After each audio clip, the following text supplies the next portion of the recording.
السلام علیکم ورحمۃ اللہ وبرکاتہ۔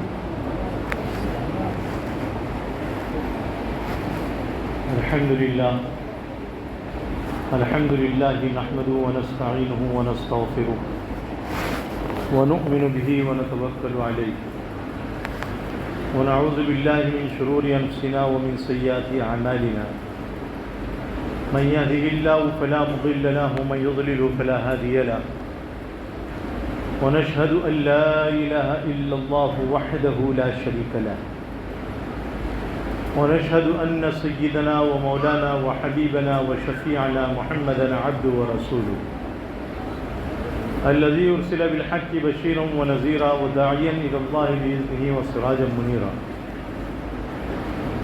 أما بعد فأعوذ بالله من الشيطان الرجيم بسم الله الرحمن الرحيم الف لام میم ذلك الكتاب لا ريب فيه هدى للمتقين الذين يؤمنون بالغيب ويقيمون الصلاة ومما رزقناهم ينفقون والذين يؤمنون بما أنزل إليك وما أنزل من قبلك وبالآخرة هم يوقنون أولئك على هدى من ربهم وأولئك هم المفلحون صدق الله المولانا العظيم وصدق رسوله النبي الكريم ونحن على ذلك لمن الشاهدين والشاكرين والحمد لله رب العالمين اللهم صل على محمد وعلى آل محمد كما صليت على إبراهيم وعلى آل إبراهيم إنك حميد مجيد اللهم بارك على محمد وعلى آل محمد كما باركت على إبراهيم وعلى آل إبراهيم إنك حميد مجيد برادران ملت معزز سامعین کرام،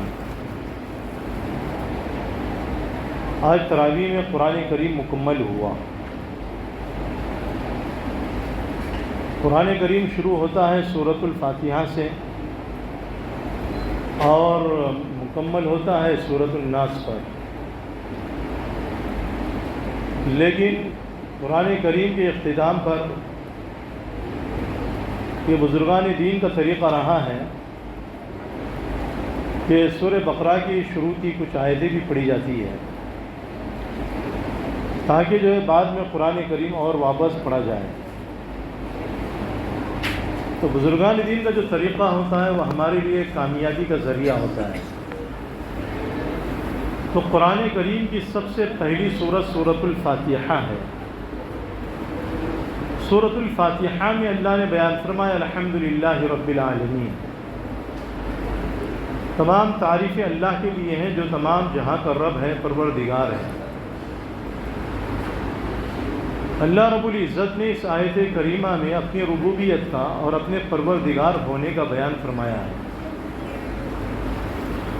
پہلے تو اس بات کو سمجھنا ضروری ہے کہ قرآن کریم کی سب سے بڑی سورت سورۃ البقرہ ہے، اور سورۃ البقرہ کو بقرہ کے نام سے ہی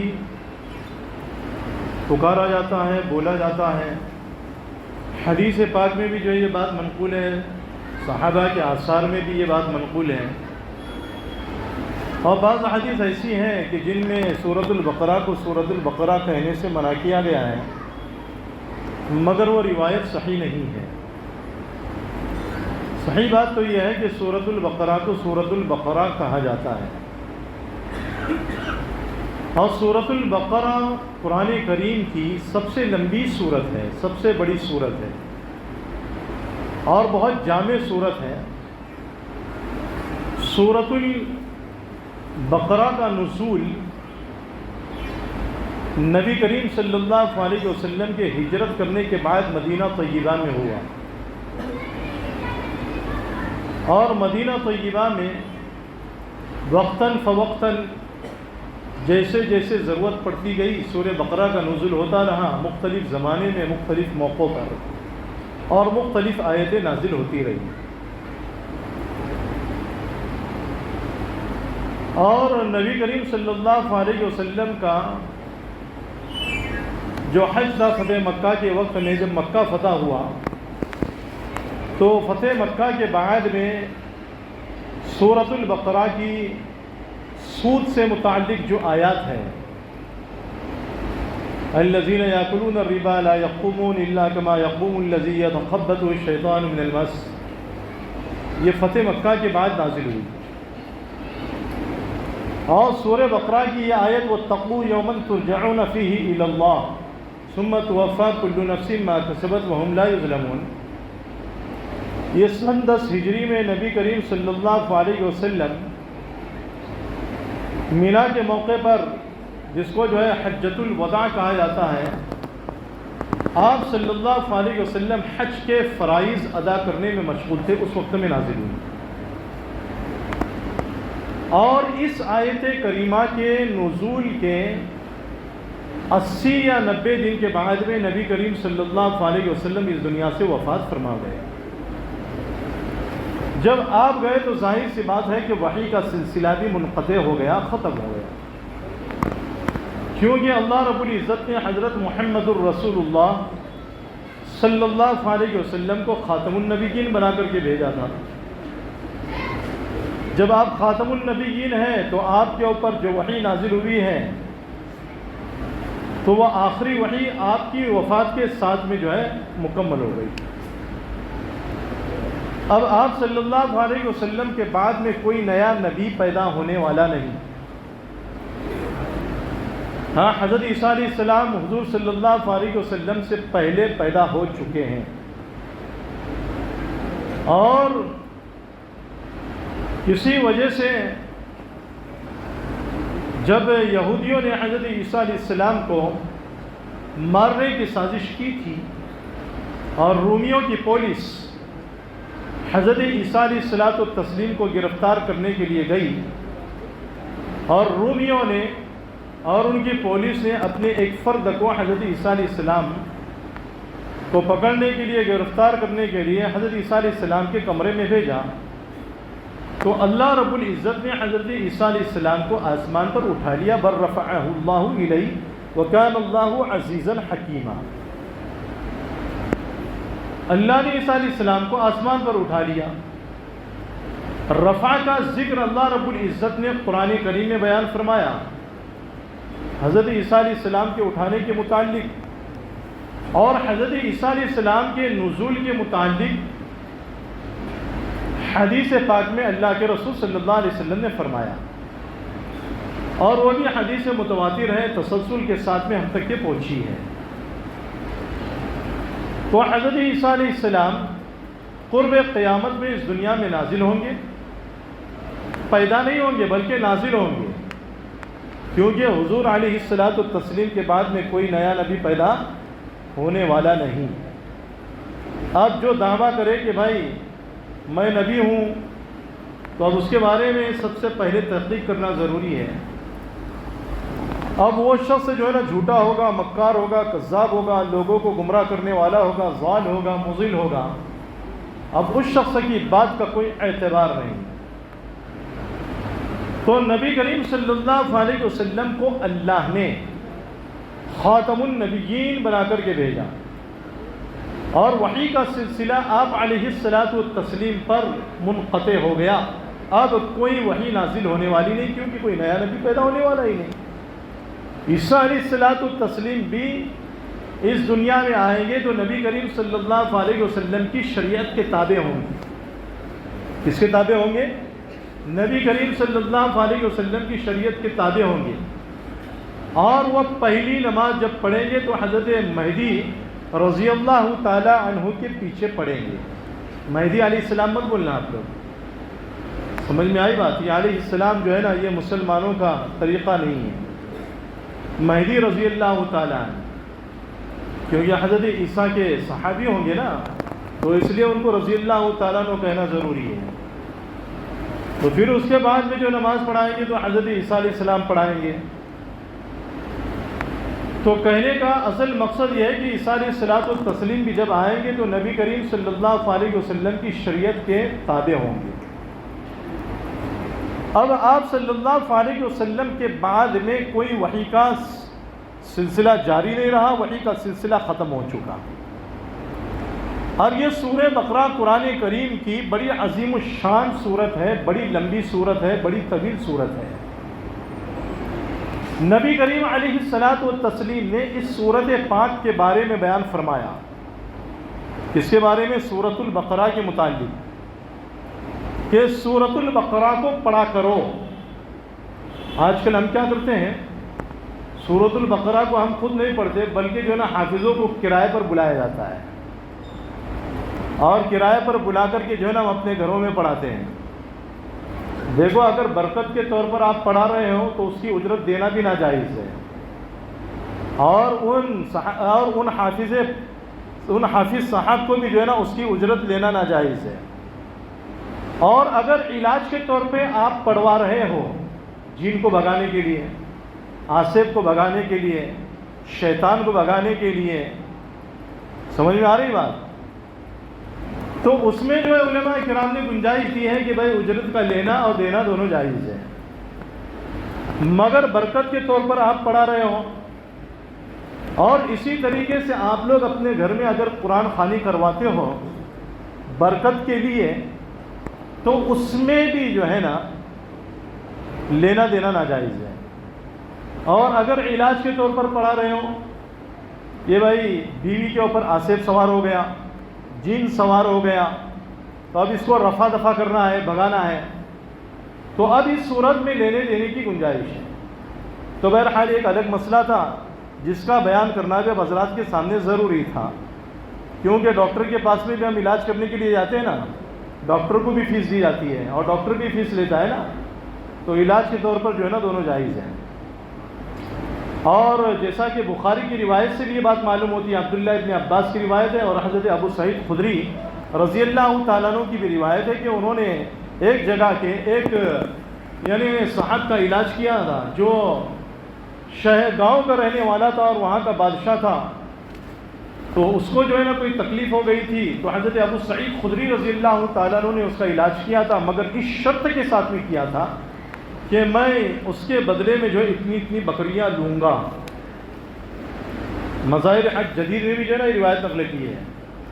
تو وہ اچھا ہو گیا، تو اچھا ہونے کے بعد میں اس نے جو ہے نا غالباً 30 بکریاں دی.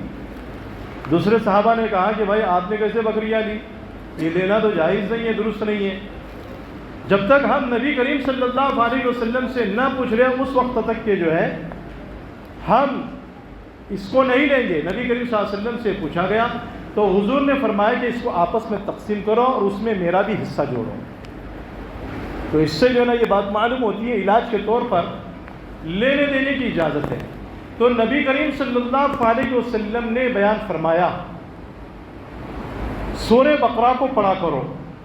سورہ بقرہ کا پڑھنا برکت کا سبب ہے، باعث ہے، اور سورہ بقرہ کو چھوڑنا حسرت ہے اور افسوس کا سبب ہے، بد نصیبی ہے. یہ حدیث پاک میں اللہ کے رسول علیہ الصلاۃ والتسلیم نے بیان فرمایا کہ سورہ بقرہ کا چھوڑنا، اس کی تلاوت کو ترک کرنا، یہ بے برکتی ہے، بد نصیبی ہے. تو جس گھر میں سورہ بقرہ اور قرآن کریم کی تلاوت نہیں ہوتی اس گھر میں جو ہے نا برکت نازل نہیں ہوتی. جس گھر میں قرآن کریم کی تلاوت ہوتی ہے وہ گھر آسمان والوں کے نزدیک ایسے چمکتا ہے جیسے دنیا والوں کے نزدیک ستارے چمکتے ہیں.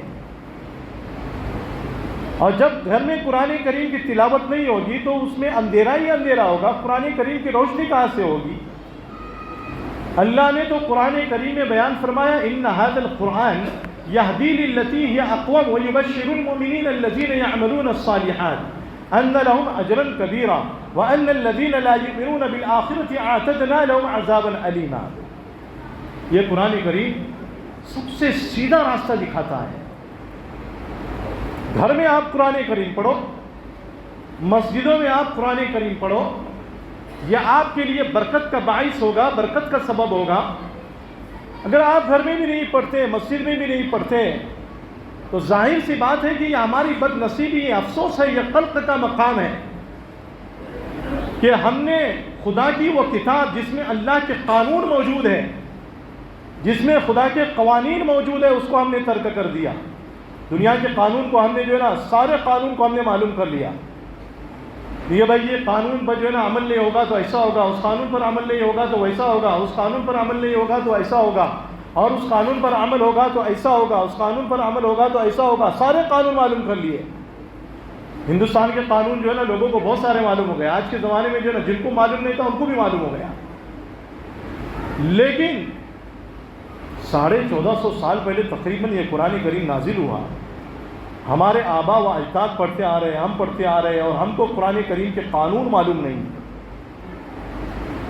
ہم کیا کر رہے ہیں؟ قرآن کریم کو طوطے کی طرح رٹ رہے ہیں. طوطے کی طرح رٹنا نہیں ہے, پڑھنا بھی ہے, سمجھنا بھی ہے. قرآن کریم کو پڑھنا بھی ہے, سمجھنا بھی ہے. ہاں, اگر آپ پڑھو گے سمجھو گے نہیں تب بھی ثواب ہے, اور پڑھو گے تو اور 10 گنا, پہلے سمجھ کر پڑھو گے تو اور 10 گنا ثواب ہے. تو نبی کریم صلی اللہ علیہ وسلم نے اس حدیث پاک کے آگے جو یہ بات بیان فرمائی کہ جو شخص سورہ بقرہ کو پڑھتا ہے اہل باطل کا قابو اس پر نہیں چلتا. اہل باطل کا قابو اس پر نہیں چلتا. حضرت امیر معاویہ رضی اللہ تعالیٰ عنہ سے نقل کیا گیا ہے کہ اہل باطل سے مراد یہاں پر جادوگر ہے, کہ جو شخص سورہ بقرہ کو پڑھتا ہے جادوگر کا جادو اس کے اوپر نہیں چلتا. لیکن یقین کے ساتھ میں پڑھنا ضروری ہے. اگر آپ کے اور ہمارے دل کے اندر یقین نہ ہو تو پورے قرآن کریم کو پانی میں گھول کر کے آپ پی جاؤ یا ہم پی جائیں تب بھی کوئی اثر ہونے والا نہیں. ہم کہتے ہیں کہ بھائی ایم ڈی ڈاکٹر کے پاس میں گیا, ایم ایس ڈاکٹر کے پاس میں گیا, اس سے میں نے جو ہے نا 5 روز کی دوائی لیا لیکن کچھ بھی اثر نہیں ہوا. یقین نہیں تھا تو اثر نہیں ہوا. ہاں, وہی چھوٹے ڈاکٹر کے پاس میں آدمی جاتا ہے, اس کی دوائی لیتا ہے, یقین کے ساتھ میں کھا لیتا ہے, اس کو شفا ہو جاتی ہے. یقین ہونا ضروری ہے. اگر یقین ہوگا تو آپ کو اور ہم کو فائدہ ہوگا. اسی لیے ایک حدیث پاک میں اللہ کے رسول صلی اللہ علیہ وسلم نے بیان فرمایا کہ جس گھر میں سورۃ البقرہ پڑھی جاتی ہے اس گھر سے شیطان بھاگ جاتا ہے. شیطان کو بھگانے کا آسان طریقہ کہ سورہ بقرہ کو گھر میں پڑھو تو جو ہے نا بھاگ جائے گا. اور ایک حدیث پاک میں اللہ کے رسول صلی اللہ علیہ وسلم نے بیان فرمایا کہ قرآن کریم کی سورہ بقرہ میں ایک آیت ایسی ہے جو تمام آیات کی سردار ہے, اور وہ آیت کون سی ہے؟ آیت الکرسی. اب اندازہ لگاؤ کہ سورۃ البقرہ کی عظمت اور اس کی شرافت اور اس کا مرتبہ اور اس کا مقام اور اس کی عزت اور اس کی جلالت شان اللہ کے نزدیک کتنی زیادہ ہے. لیکن ہم نے تو جو ہے نا سورہ فاتحہ کو بھی نہیں سمجھا. حضرت عبداللہ ابن مسعود رضی اللہ تعالیٰ عنہ بیان فرماتے ہیں کہ جو شخص سورہ بقرہ کی 10 آیت رات میں سونے کے وقت میں پڑھ لے تو اس کے اوپر جو ہے نا شیطان کا اثر نہیں ہوگا, اور اس کے گھر میں شیطان داخل نہیں ہوگا, اور اس کے اہل و عیال کو کوئی رنج نہیں ہوگا, کوئی تکلیف نہیں ہوگی, کوئی مصیبت نہیں پہنچے گی. اب وہ 10 آیتیں کون سی ہیں؟ سورہ بقرہ کی شروع کی 4 آیتیں اور آیت الکرسی اور اس کے بعد کی 2 آیتیں. آیت الکرسی پوری ہوتی ہے وَهُوَ الْعَلِيُّ الْعَظِيمُ پر, اس کے بعد میں 2 آیت ہے لا اکراہ فی الدین والی پوری آیت, اور اس کے بعد میں اللہ ولی الذین آمنوا یخرجہم فیہا خالدون تک. یہ 3 آیت. 4 اور 3 کتنے ہو گئے؟ 7 آیت. اور سورہ بقرہ کی آخر کی 3 آیت. 3 آیت کہاں سے شروع ہوتی ہے؟ للہ ما فی السماوات و ما فی الارض. تو عبداللہ ابن مسعود نے فرمایا رات میں اگر شیطان سے محفوظ رہنا ہے, بیماری سے محفوظ رہنا ہے, رنج سے محفوظ رہنا ہے, تکلیف دکھ درد سے محفوظ رہنا ہے تو ان 10 آیتوں کو پڑھ لیا کرو. پڑھیں گے 10 آیتوں کو روزانہ, اور کم سے کم ہفتے میں 2 مرتبہ اپنے گھر میں سورہ بقرہ کو پڑھا کرو. بعض روایت میں یہ بات آتی ہے کہ جس گھر میں سورہ بقرہ پڑھی جاتی ہے اس گھر میں 3 دن تک شیطان داخل نہیں ہوتا. کتنے دن تک؟ 3 دن تک شیطان اس گھر میں داخل نہیں ہوتا. اور جس گھر میں قرآن کریم بالکل نہ پڑھا جاتا ہو, نہ نماز میں نہ نماز کے علاوہ میں, تو ظاہر سی بات ہے کہ وہ شیاطین کا اڈا بنے گا, وہ دیو کا گھر بنے گا. ہم کو دیو کا گھر نہیں بنانا ہے. دیکھو بہرحال یہ کچھ ضروری باتیں تھیں جو قرآن کریم کے فضائل سے متعلق باتیں تھیں. تراویح میں قرآن کریم جو ہے نا مکمل ہوا. سورہ فاتحہ سے سورہ بقرہ سے شروع ہوا۔ دیکھو قرآن کریم کا جو ہے نا تراویح میں پڑھانا کوئی آسان بات نہیں ہے، یہ بہت مشکل کام ہے۔ ایک حافظ قرآن پورے سال بھر بیچارہ پڑھتا رہتا ہے، رمضان میں بھی یاد کرتے رہتے ہیں اور پورے دن بھر یاد کر کے رات میں تراویح کی نماز میں قرآن سناتے ہیں۔ یہ بڑا مشکل کام، پیچیدہ کام ہے۔ 86 کی بات بتا رہا ہوں کہ جس وقت میں حافظ قرآن بنا تھا، یہ 17 میں وائی تعلق آئے ہیں۔ مہابلیشور سے پہلے جو ہے نا نیچے پڑتا ہے، مہابلیشور پچگنی، یہ وائی پچگنی مہابلیشور۔ تو 86 میں جو ہے جب میں حافظ قرآن بنا تھا تو میری پگڑی باندھنے کے لیے مولانا اسعد مدنی رحمۃ اللہ علیہ آئے تھے۔ کون آئے تھے؟ مولانا اسعد مدنی، جو مولانا ارشد مدنی کے بڑے بھائی تھے۔ وہ بھی میرے استاد تھے اور یہ بھی میرے استاد ہیں، دونوں بھی استاد ہیں۔ تو جلسے میں جو ہے میں سونے لگ گیا، تو سوتے ہوئے کو جو ہے اٹھا کر کے کہا گیا ہے کہ بھائی آپ جو ہے نا سورہ تحریم کا آخری رکوع پڑھو۔ اب نیند کی حالت سے اٹھایا گیا اور پڑھنے کے لیے کہا گیا۔ اب میں نے جو ہے شروع کیا یا ایھا الذین آمنوا توبوا الی اللہ توبۃ نصوحا، آگے جا کر کے جو ہے اٹک گیا میں۔ 2 جگہ غلطیاں آئی ایک رکوع کے اندر۔ تو مولانا اسد مدنی رحمۃ اللہ علیہ نے فرمایا کہ ایک پگڑی نہیں باندھوں گا، صاف منع کر دیا۔ کیا کہا؟ پگڑی نہیں باندھی انہوں نے، مسجد میں بیٹھا ہوں، جھوٹ نہیں بولوں گا میں آپ، پگڑی نہیں باندھی۔ پھر 1 سال جو ہے انہوں نے کہا کہ 1 سال تک آپ قرآن کریم کا دور کرو، پھر اس کے بعد میں آپ کی پگڑی باندھی جائے گی۔ 1 سال دور کرنے کے بعد میں مولانا تو آئے نہیں، لیکن اتنی بات ہے کہ مولانا کے سامنے ایک رکوع میں نے پڑھا تھا اور مولانا کے ہاتھ پر بیعت بھی ہوا تھا اس وقت میں، اور مولانا کے ہاتھ سے جو ہے نا بڑا پیڑا کھایا تھا میں۔ اور دوسرے سال جو ہے مولانا ذل الرحمان صاحب رحمۃ اللہ علیہ، قاری ولی اللہ صاحب نور مسجد کے امام ڈونگری کے، وہ بھی آئے تھے، اور حافظ داؤد صاحب چپلون کے، وہ بھی آئے تھے۔ 2 گھنٹے تک کے جو ہے نا میرا قرآن کریم کا امتحان لیا تھا حافظ داؤد صاحب نے، چپلون والے، بالکل گورے جیسے، اوپر سے نیچے تک جو ہے جن کے جیسے دکھتے ہیں۔ نور محمد بھائی جانتے ہوں گے ان کو اچھی طرح، اور اس وقت میں تو جو ہے نا بالکل نوجوان تھے حافظ داؤد صاحب۔ تو بہرحال اس وقت میں میری پگڑی باندھی گئی۔ تو یہ قرآن کریم جو ہے نا یاد رکھنا بہت مشکل کام ہے۔ جب آدمی توجہ دینا چھوڑ دیتا ہے نا، تو جس رفتار سے اونٹ نکل جاتا ہے نا، اس سے بھی تیزی کے ساتھ میں دماغ کے اندر سے یہ قرآن نکل جاتا ہے۔ تو تراویح کے اندر قرآن کریم کا پڑھنا، یعنی پڑھنا، لوگوں کو سنانا اور پیچھے سننے والے کا سننا، یہ بڑا مشکل کام ہے، یہ کوئی آسان کام نہیں ہے۔ تو انہوں نے سنایا ہے قرآن کریم۔ دیکھو یہ سننا سنانا اصل مقصود نہیں ہے، قرآن کریم پر عمل کرنا اصل مقصود ہے۔ سنتے تو پوری دنیا ہے، عمل کتنے لوگ کرتے ہیں؟ سناتے تو بہت ہیں، لیکن عمل کتنے کرتے ہیں؟ بھائی عمل کرنے والے کتنے ہیں؟ عمل سے زندگی بنتی ہے، جنت بھی جہنم بھی۔ یہ خاکی ہے، اپنی فطرت میں نہ نوری ہے نہ ناری ہے۔ اصل تو جو ہے نا عمل کرنا ہے۔ اگر ہم نے عمل کر لیا نا تو ہمارا بیڑا پار ہو جائے گا، عمل نہیں کیا تو ہمارا بیڑا غرق ہو جائے گا۔ اس بات کو جو ہے نا ہم یاد رکھ لیں۔ اللہ رب العزت نے قرآن کریم کو شروع کیا الحمدللہ رب العالمین سے۔ سورہ فاتحہ کے شروع میں اللہ نے اپنی ربوبیت کا ذکر فرمایا۔ سورہ بقرہ میں اللہ رب العزت نے بہت سے مسائل کو، بہت سے مضامین کو بیان کیا ہے۔ سورہ بقرہ بہت سے مسائل پر، مضامین پر مشتمل ہے۔ اس لیے علامہ ابن عربی رحمۃ اللہ علیہ بیان فرماتے ہیں کہ میں نے اپنے بعض بزرگوں سے یہ بات سنی ہے کہ سورہ بقرہ میں 1000 امر ہیں، 1000 نہیں ہیں، 1000 حکمتیں ہیں اور 1000 قصص ہیں۔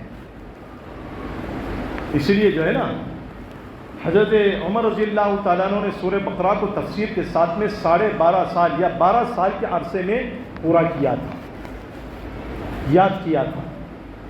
سورہ بقرہ کو یاد کرنے میں، ترجمے کے ساتھ میں، تفسیر کے ساتھ میں حضرت عمر کو کتنا وقت لگا تھا؟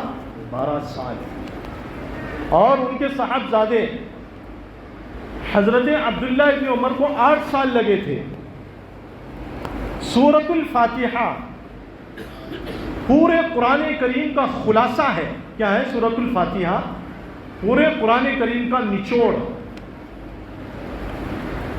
پورے قرآن کریم کا نچوڑ کیا ہے؟ سورۃ الفاتحہ۔ اللہ رب العزت نے سورۃ الفاتحہ میں 3 بنیادی مضامین بیان فرمائے ہیں۔ پہلا بنیادی مضمون کیا ہے؟ اللہ نے اپنی ربوبیت کا بیان فرمایا ہے، یعنی پروردگار عالم ہونے کا بیان۔ اور دوسرا بنیادی مضمون اللہ رب العزت نے اپنا مستحق کے عبادت ہونے کو بیان فرمایا کہ دیکھو تمہارا معبود میں ہوں، عبادت کا مستحق میں ہوں، میرے علاوہ کوئی عبادت کا مستحق نہیں ہے۔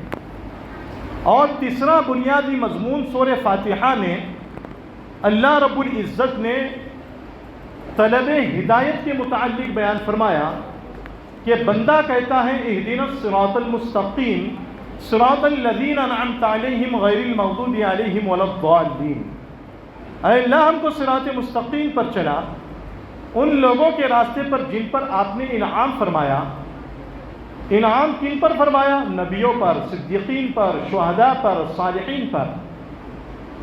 اور اللہ یہ بیان فرمانا چاہتے ہیں کہ اے میرے بندو، جس راستے کو تم تلاش کر رہے ہو، جس کی ہدایت تم مجھ سے کر رہے ہو، وہ راستہ، وہ صراط مستقیم تم کو جو ہے نا اس کتاب میں ملے گا۔ اور وہ کتاب اللہ رب العزت نے سورۃ الفاتحہ سے شروع کی اور فرمایا ذالک آگے بیان فرمایا سورہ بقرہ میں ذالک الکتاب لا ریب فیہ، اس کتاب میں تم کو صراط مستقیم کے متعلق ساری باتیں ملے گی۔ کہ اللہ نے سورۃ البقرہ میں، قرآن کریم میں، اس کتاب میں صراط مستقیم کو بیان فرما دیا اور تفصیل کے ساتھ میں بیان فرما دیا۔ اب دیکھو سورۃ الفاتحہ پورے قرآن کا خلاصہ ہے، اور صراط مستقیم کی طلب جو ہے اس میں کی گئی ہے، اور وہ صراط مستقیم کہاں پر ملے گا؟ قرآن کریم میں ملے گا۔ اب سورۃ البقرہ میں جو ہے نا 3 چیزوں کو بیان کیا گیا ہے۔ شروع میں اللہ رب العزت نے توحید کو، رسالت کو اور آخرت کو بیان فرمایا۔ پھر اللہ رب العزت نے درمیان میں مسائل کو اور اسی طریقے سے دوسرے مضامین کو بیان فرمایا۔ شروع میں اللہ رب العزت نے اجمالی ایمان کو بیان فرمایا، اور آخر میں اللہ رب العزت نے سورہ بقرہ کے بیان فرمایا تفصیلی ایمان کو۔ آمن الرسول بما انزل الیہ من ربی والمؤمنون للہ ما فی السماوات وما فی الارض سے شروع ہوتا ہے۔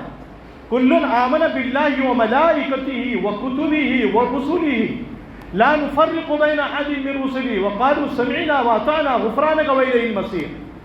سورہ بقرہ کے شروع میں اجمالی ایمان ہے، مختصر ایمان کو بیان کیا گیا، درمیان میں مضامین کو بیان کیا گیا، اور ساتھ میں درمیان میں زندگی کے سارے شعبوں کو جو زندگی سے تعلق رکھنے والے ہیں، جو زندگی کے لیے، ہر انسان کی زندگی کے لیے ضروری ہے، ان چیزوں کو اللہ رب العزت نے سورہ بقرہ کے درمیان میں اور بیچ میں جو ہے نا بیان فرمایا۔ عبادات کو بیان فرمایا، اخلاقیات کو بیان فرمایا، معاشرے کو بیان فرمایا، اور اسی طریقے سے اللہ رب العزت نے اور چیزوں کو بھی جو ہے نا بیان فرما دیا۔ اور سورہ بقرہ کے آخر میں اللہ نے تفصیلی ایمان کو بیان فرمایا۔ اب اللہ رب العزت بیان فرماتے ہیں ذالک الکتاب لا ریب فیہ، یہ کتاب ایسی ہے کہ جس میں کوئی بھی شک نہیں ہے۔ دیکھو شک کی جو ہے نا 2 قسمیں ہوتی ہیں۔ ایک شک وہ ہے کہ جو خود کلام پاک کے اندر موجود ہو، کلام میں موجود ہو۔ جب کلام کے اندر شک ہوتا ہے تو وہ کلام محل شک اور شبہ ہو جاتا ہے۔ اور ایک یہ ہے کہ کلام میں شک نہ ہو، شبہ نہ ہو، کوئی ریب نہ ہو، سمجھنے والے کی سمجھ میں جو ہے نا کچھ فہمی ہو۔ تو اللہ نے بیان فرمایا کہ دیکھو کتاب میں جو ہے نا ذرہ برابر بھی شک نہیں ہے۔ جن کو شک ہو رہا ہے نا ان کے دماغ کے اندر جو ہے نا کچھ فہمی ہے، مشرکین مکہ کے اندر جو ہے نا کچھ فہمی ہے.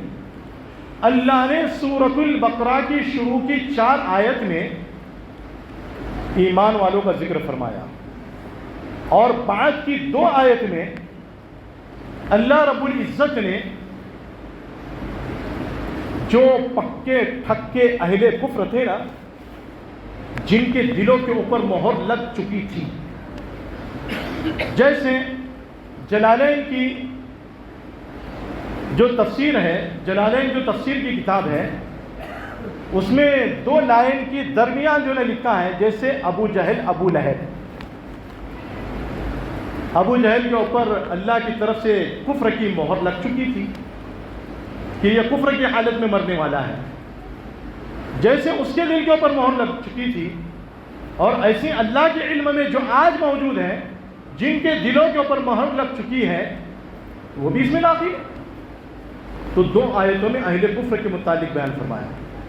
تو یہ 5 آیت، یہ 2 آیت، 13 آیت، کتنی 7 آیت، اور آگے ہے 13 آیت منافقین کے بارے میں. اب اندازہ لگاؤ کہ اللہ رب العزت اہل کفر سے اتنا زیادہ ناراض نہیں ہے جتنا کہ اللہ رب العزت منافقین سے ناراض ہے. کیوں؟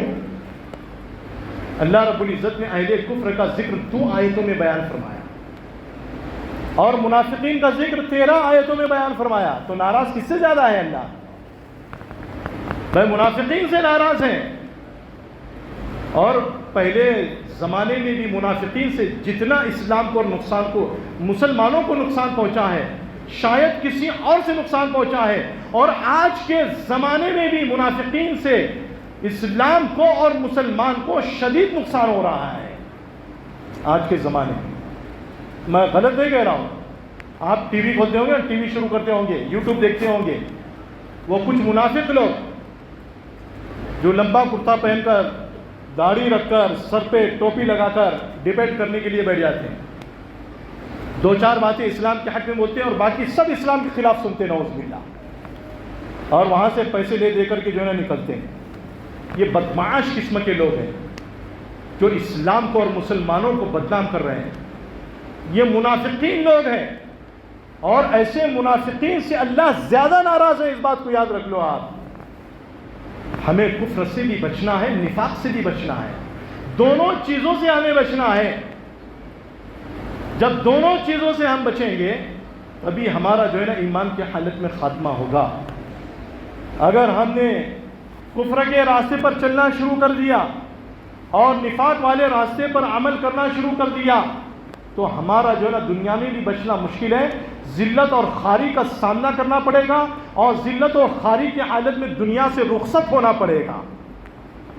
اس لیے اللہ نے جو ہے نا موقع دیا ہے، سمجھنے کا موقع دیا ہے. کوئی معمولی زمانہ نہیں دیا، کوئی معمولی وقت نہیں دیا اللہ رب العزت نے.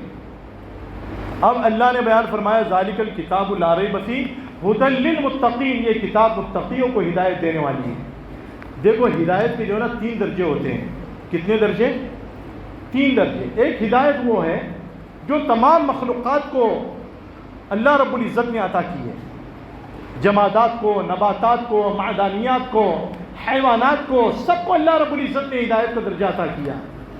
اور دوسرا جو ہدایت کا درجہ ہے اللہ رب العزت نے مومنوں کو عطا کر رکھا ہے.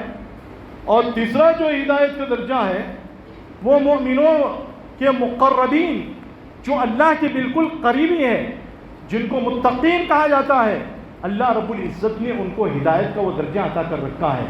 اور یہی مقربین مومنین اللہ کی خاص ہدایت سے فائدہ اٹھاتے ہیں. اور اس خاص ہدایت کو اللہ نے سورۃ البقرہ کے شروع میں بیان فرمایا، ھدی للمتقین، کہ ہدایت دینے والی ہے یہ کتاب متقیوں کو. اور متقیوں کی صفات کو اللہ نے آگے بیان فرمایا، الذین یؤمنون بالغیب ویقیمون الصلاۃ ومما رزقناہم ینفقون. متقی لوگ کون ہیں؟ وہ لوگ ہیں جو غیب پر ایمان و یقین رکھتے ہیں. کسی کی بات کو، کسی کے اعتماد پر یقینی طور سے مان لینے کا نام ایمان ہے.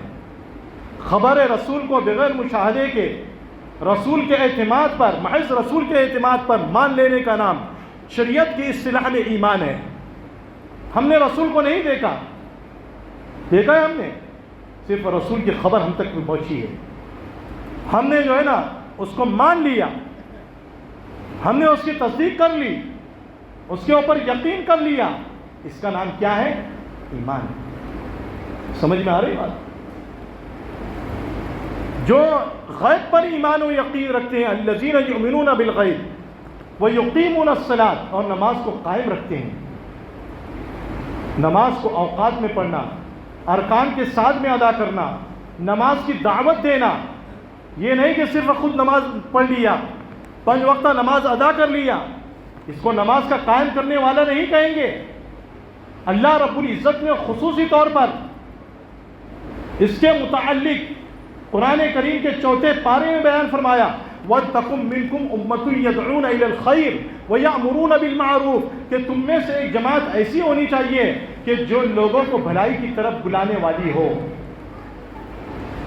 اچھے کاموں کا حکم کرنے والی ہو اور برائیوں سے روکنے والی ہو۔ وَأُولَٰئِكَ هُمُ الْمُفْلِحُونَ، اور یہ جماعت کامیاب ہونے والی ہے۔ پورے احکام اسلام کی لوگوں کو دعوت دینا، وقتاً فوقتاً نماز کا قائم کرنا کیا ہے؟ نماز خود پڑھنا، نماز کی طرف لوگوں کو بلانا، نماز کو اس کے ارکان کے ساتھ میں، فرائض کے ساتھ میں، سنتوں کے ساتھ میں، واجبات کے ساتھ میں، مستحبات کے ساتھ میں، تمام کی رعایت کرتے ہوئے اوقات کے اندر نماز کو ادا کرنا، اس کا نام ہے اقامت صلاۃ۔ اقامت صلاۃ اس کا نام نہیں ہے کہ 5 وقت کی نماز 1 وقت میں پڑھ لیا، یا بغیر کسی شرعی عذر کے جو ہے نا 2 وقت کی نماز 1 وقت میں پڑھ لیا، اس کا نام جو ہے نا اقامت صلاۃ نہیں ہے، یہ تو جو ہے نا خانہ پوری ہے۔ تمام چیزوں کی رعایت کرتے ہوئے نماز کو ادا کرنا، اس کا نام اقامت صلاۃ ہے۔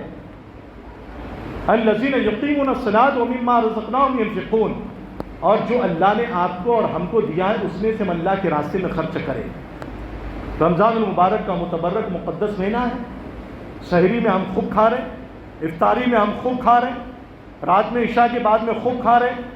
آپ پوچھا جائے کہ بھائی اتنا کیوں کھا رہے ہیں، تو کہتے ہیں کہ بھائی اللہ کا حکم ہے، یا ایھا الناس کلوا مما فی الارض حلالا طیبا ولا تتبعوا خطوات الشیطان، یا ایھا الذین آمنوا کلوا من طیبات، کہ اللہ نے بیان فرمایا کہ اے میرے بندو تم جو ہے نا خوب حلال پاکیزہ رزق کھاؤ، تو اللہ کا حکم ہے، اس لیے ہم خوب کھا رہے ہیں، سحری میں بھی کھا رہے، افطاری میں بھی کھا رہے، عشاء کے بعد میں بھی کھا رہے، سونے کے وقت میں بھی کھا رہے، جتنا غیر رمضان میں نہیں کھاتے اس سے ڈبل ٹبل رمضان میں کھا رہے۔ پڑوس میں پڑوسی بھوکا ہے، اس کا کوئی خیال نہیں ہے، اس کی کوئی فکر ہے؟ بہت سے غریب جو ہے نا بھوکے سو رہے، اس کی کوئی فکر ہے؟ بہت سے غریب جو ہے نا جن کے بدن پر کپڑا نہیں ہے، ان کی کوئی فکر ہے؟ 4 جوڑی ایک آدمی رمضان میں خرید رہا ہے، ایک آدمی 5 جوڑی خرید رہا ہے، 5 ہزار کے ڈریس اپنی بیوی کے لیے، اپنی لڑکیوں کے لیے خریدے جا رہے ہیں، لیکن امت کس حال میں ہے؟ ہزاروں قیدی، لاکھوں قیدی مسلمانوں کے جیل میں قید بند ہے، ان کی رہائی کے متعلق کبھی آپ نے سوچا بھی ہے کہ بھائی ان کا کیا حال ہو رہا ہوگا اندر؟ ان کے لیے کبھی آپ نے دعا بھی کی ہے؟ بھائی سحری میں اٹھ کر آپ نے دعا کی ہے؟ صبح صادق سے پہلے تہجد میں اٹھ کر کے افطاری کے وقت میں روزے دار کی دعا قبول ہوتی ہے۔ اللہ کے رسول صلی اللہ علیہ وسلم نے بیان فرمایا، لِكُلِّ دَعْوَةٍ مُسْتَجَابَةٌ، روزے دار کی ایک دعا افطار کے وقت میں ضرور قبول ہوتی ہے۔ میرے محترم بھائی اور بزرگوں، جو مسلمان قید و بند میں ہے ان کی فکر کیجیے آپ، کتنے نوجوان لڑکے، نوجوان طبقہ جیلوں میں سڑ رہا ہے، اچھے پڑھے لکھے لوگ جیلوں میں سڑ رہے ہیں مسلمانوں کے، ان کے لیے دعا کرو۔ مسجد میں بیٹھا ہوں میں، 4 یا 5 دن سے جو ہے نا میں دعا کر رہا تھا، ہمارے گھر میں دعا کر رہے تھے، اللہ مولانا کلیم صدیقی صاحب کو رہائی عطا فرما دے، اور جو مسلمان جیلوں میں بند ہیں ان کو بھی رہائی عطا فرما دے۔ تیسرے دن خبر آئی، کسی نے میسج بھیجا کہ مولانا کو ضمانت مل گئی۔ یہ میں صرف اپنی بات نہیں کر رہا ہوں، میرے جیسے اور بھی ہوں گے لاکھوں دعا کرنے والے، میرے محترم بھائیوں بزرگوں، سوچو غریبوں کے بارے میں، مفلسوں کے بارے میں، جو مسلمان قید و بند میں ہیں ان کے بارے میں کہ ان کا کیا حال ہو رہا ہوگا اندر، کس حال میں زندگی گزار رہے ہوں گے اندر۔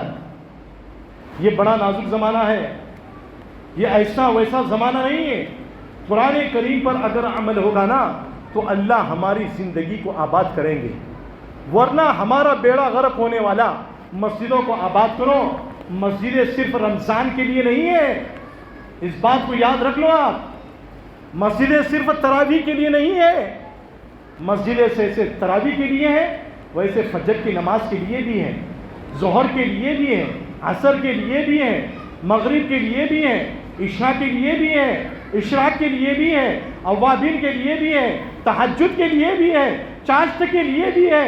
اللہ نے تمام نمازوں کو جو ہے نا تمہارے اوپر فرض کیا ہے، یا تو نفل کیا ہے یا تو واجب کیا ہے۔ مسجدوں کو آباد کرو، مسجدوں کو اگر آباد کرو گے تو اللہ ہمارے گھروں کو آباد کرے گا، اللہ ہماری اولاد کو آباد کرے گا۔ اگر ہم نے مسجدوں کو برباد کر دیا تو ایک وقت ایسا آئے گا کہ ہم برباد ہو جائیں گے، ہماری نسل جو ہے نا تباہ اور برباد ہو جائے گی، ہمیں کوئی پوچھنے والا نہیں ہوگا، ہمارا نام و نشان بھی اس دنیا میں باقی نہیں رہے گا۔ اس لیے میرے محترم بھائیوں اور بزرگوں، یہ قرآن کریم اللہ کے قانون کی کتاب ہے۔ کس کی کتاب ہے؟ اللہ کے قانون کی کتاب ہے۔ قانون کو سمجھنا ہے اور قانون پر عمل کرنا ہے، اور قانون کو دوسرے لوگوں تک پہنچانا ہے۔ کہاں تک پہنچانا ہے؟ دوسرے لوگوں تک۔ تو اللہ نے قرآن کریم کو شروع کیا سورۃ الفاتحہ سے، اور سورۃ الفاتحہ کے شروع میں کیا بیان فرمایا؟ الحمدللہ رب العالمین، تمام تعریفیں اللہ کے لیے ہیں جو تمام جہاں کا رب ہے، پروردگار ہے۔ اور آخر میں اللہ نے سورۃ الناس میں بیان فرمایا قل اعوذ برب الناس ملک الناس، آپ کہہ دیجئے کہ میں پناہ میں آیا لوگوں کے رب کی، یا میں پناہ میں آتا ہوں لوگوں کے رب کی۔ برب الناس، شروع میں بھی اللہ تمہارا پروردگار ہے، آخر میں بھی اللہ تمہارا پروردگار ہے، دنیا میں بھی تربیت کرنے والا ہے، اور شروع زندگی میں بھی تربیت کرنے والا ہے، آخر زندگی میں بھی تمہاری تربیت کرنے والا ہے۔ اللہ نے سورۃ الفاتحہ کے شروع میں بیان فرما دیا، سورۃ الناس یعنی قرآن کریم کے آخر سورت میں بھی اللہ نے بیان فرما دیا قل اعوذ برب الناس ملک الناس الہ الناس من شر الوسواس الخناس الذی یوسوس فی صدور الناس من الجنۃ والناس۔ دیکھو شر سے ہمیں بچنا ہے، چاہے وہ شر شیطان کا شر ہو، چاہے وہ شر انسان کا شر ہو، من الجنۃ والناس۔ رمضان المبارک میں شیاطین تو قید ہو جاتے ہیں، لیکن انسانوں کے جو جنات ہوتے ہیں نا، شیطانی انسان جن کو کہا جاتا ہے، وہ کھلے ہوئے ہوتے ہیں۔ اس لیے میرے محترم بھائی اور بزرگوں، یہ اللہ نے جو ہے نا مختصر سی زندگی ہم لوگوں کو عطا فرمائی ہے، اور یہ زندگی بڑی قیمتی زندگی ہے۔ ہم قرآن کریم کو سمجھے اور ہم اپنی اولاد کو سمجھائے۔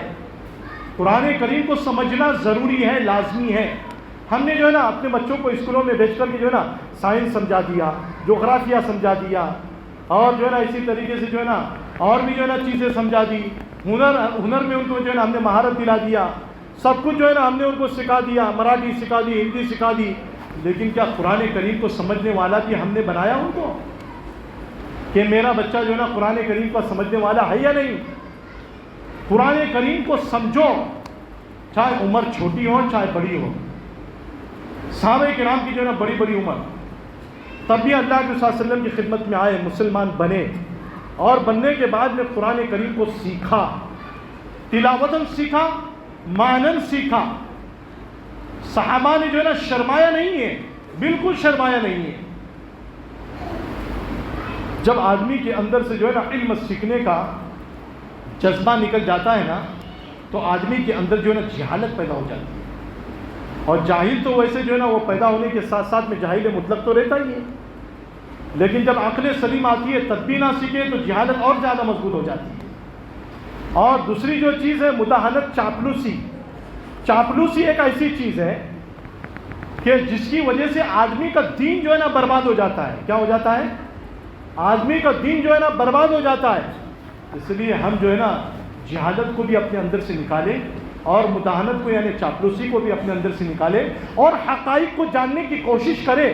کہ حقیقت کیا ہے، اللہ نے قرآن کریم میں کیا بیان فرمایا، اللہ نے حدیث پاک میں کیا بیان فرمایا، اللہ نے قرآن کریم کا نزول کیوں فرمایا، اللہ نے کیوں نازل فرمایا قرآن کریم کو؟ ہدایت دینے کے لیے نازل فرمایا، ہدی للناس وبینات من الہدی والفرقان۔ تو آج ہمارے لیے ضروری ہے کہ ہم قرآن کریم کو تلاوتاً بھی سیکھیں اور معناً بھی سیکھیں، کریں گے فکر انشاءاللہ، اور سیکھنے کے بعد میں امت تک پہنچانے کی کوشش کریں۔ کہاں تک؟ ہاں، یہ اصل مجاہدہ ہے۔ ومن جاہدہ فإنما یجاہد لنفسہ، ومن جاہد، کہ جو شخص جو ہے نا مجاہدہ کرتا ہے وہ اپنے نفس کے لیے مجاہدہ کرتا ہے۔ اللہ کو آپ کے مجاہدے کی، میرے مجاہدے کی کوئی ضرورت نہیں ہے۔ قربانیاں دینے سے ہمارا مرتبہ اللہ کی فہرست میں جو ہے نا بڑا ہوا لکھا جاتا ہے، ہمارا مقام بڑھتا ہے، ہماری عزت بڑھتی ہے، ہماری شرافت جو ہے نا زیادہ ہوتی ہے اللہ کے یہاں۔ تو ہم سیکھیں، سیکھنے کے بعد میں امت تک پہنچانے کی کوشش کریں، پورے دین پر عمل کرنا ہمارے لیے آسان ہو جائے گا۔ تو اللہ رب العزت سے دعائیں کہ اللہ رب العزت آپ کو بھی اور مجھ کو بھی کہنے اور سننے سے زیادہ عمل کرنے کی توفیق نصیب فرمائے۔ وآخر دعوانا الحمد للہ رب العالمین۔